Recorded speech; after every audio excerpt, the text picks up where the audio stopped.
Evo ga onaj drugi na lancu, vidite. To prijavljam, onog drugog što je na lancu. Ovo je neki ulični, ovo je dovde državno.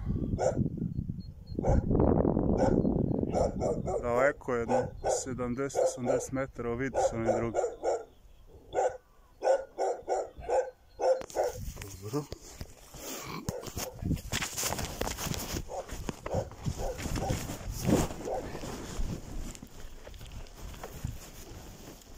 Vidimo ovi kriminalci došli.